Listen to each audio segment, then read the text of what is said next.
Hey gamers, today in the mail I got this thing. So actually I forgot I had ordered it. It is a Game Prince.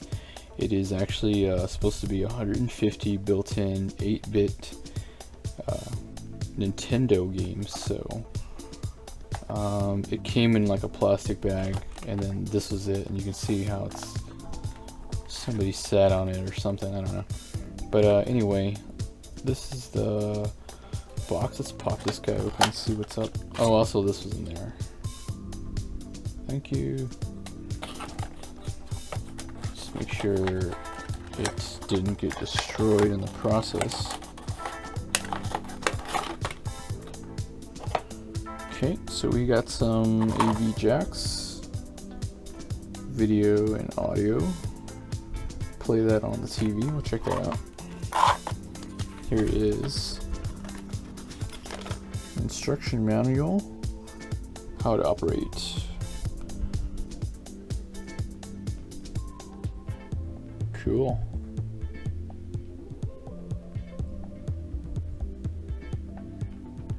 Please don't mix with the different types of old batteries. Please take the batteries out. Wah, it is not. Be played for a long time. Alright.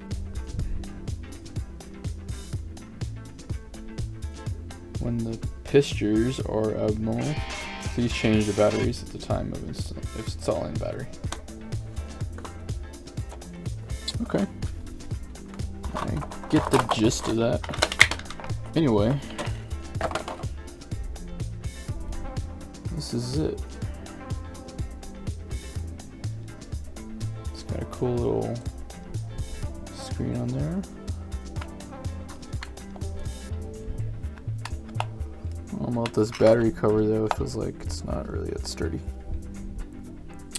Alright, so that's it. The A and B buttons are reversed. And it's got a 4-button D-pad instead of the actual D-pad. Alright guys, so what's gonna happen now? So I'm gonna go ahead and put some batteries in this thing, power it up, and through the magic of YouTube, I'll get back to you in a few days and let you know how it went. Shut up and sit down.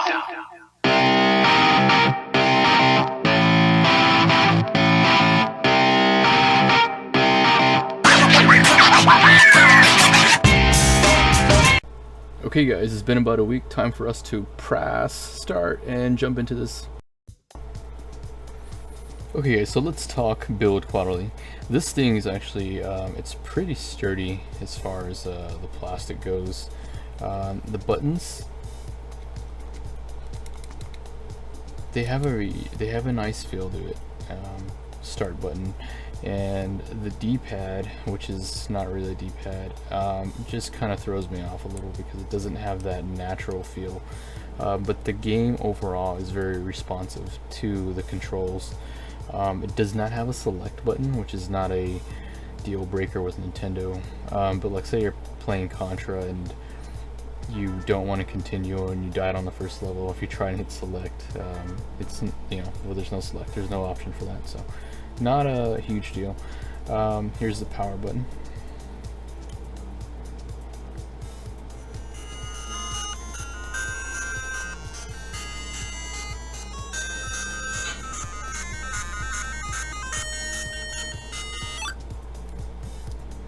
And just so you can hear the game. Of course you can cheat and go to whatever level.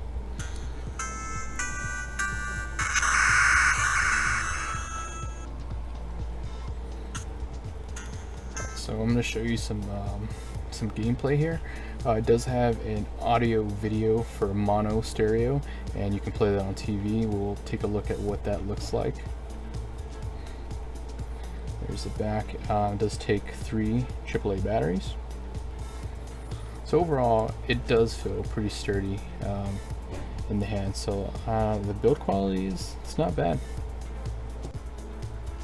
So this thing says that it has 152 games in one. It conducts electrons across dimensions. 20% accurate as usual, Morty. So this is the actual list of games, and there are about 44 actual games on that list. So even if we go down and we scroll through the whole list, you'll start to see some repeats. Like it'll say Turtle Ninja, like that's totally a classic. Love Turtle Ninja, but it's basically just a repeat of levels. Like for instance, it'll say Mario 6, and there isn't a Mario 6 on Nintendo, as we all know. So it's basically World 6 or World 8. So there's not a, on the site it says 150, on the game it says 152 and 1. There are approximately 44 games, and I showed the list there as well.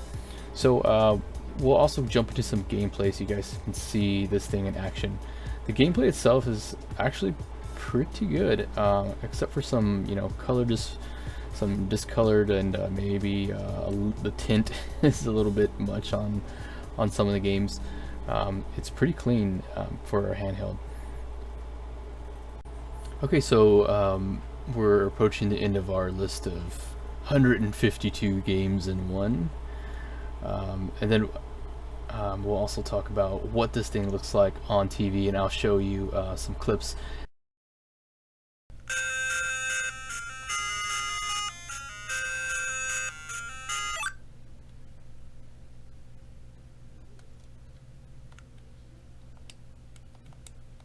This looks like 30 lives, so let's check that out.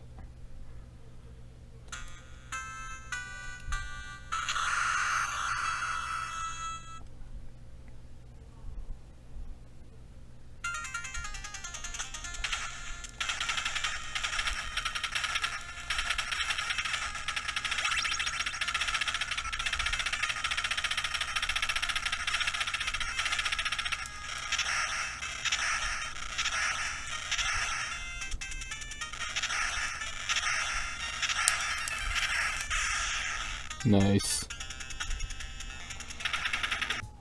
Alright, so let's check out some other games on this thing here. Some of the other stuff we got, like Double Dragon.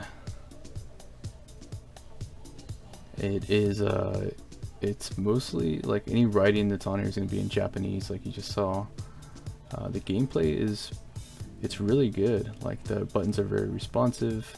It didn't feel any different. The D-pad, of course, feels a little unnatural because it's got the 4 buttons, and the A and B are swapped. But once you get past those two things, the gameplay is pretty solid. So let's see what else is on the list here.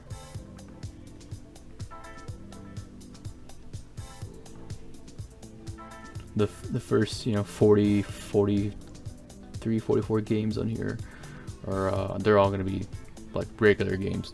After that they start repeating, and it's just like levels of the same game. So it's Tank A, it says. You can of course pick your level and stuff on here.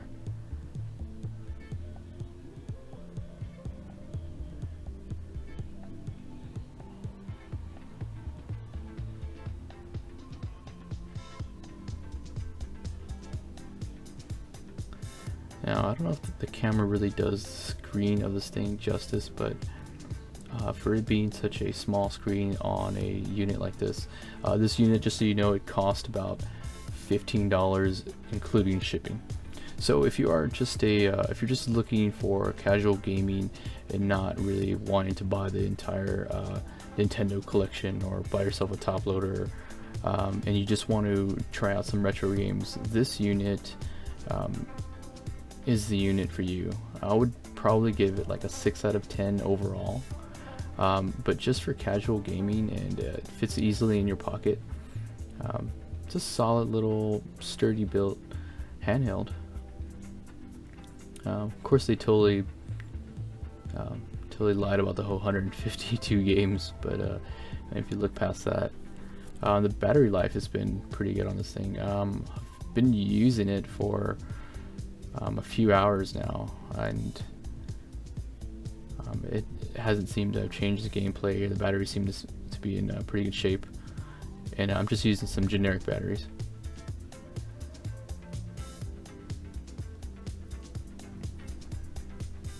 Oh, well, let's check out the Blood Fight.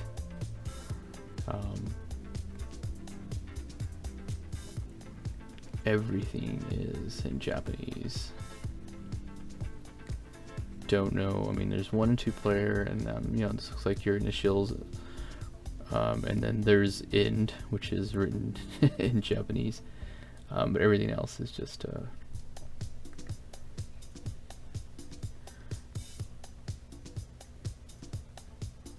it's like first player, enter A, or that symbol.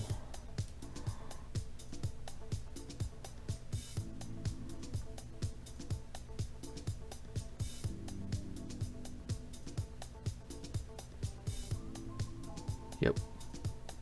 Don't know who or what my options were, but here we are. Just totally threw me.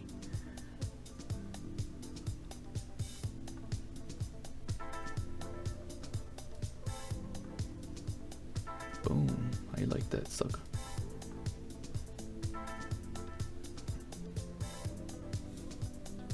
Alright, so overall, like I said, I give this unit probably like a good 6.5 out of 10. The D-pad is the 4 buttons. They are responsive, and the A/B buttons are very responsive.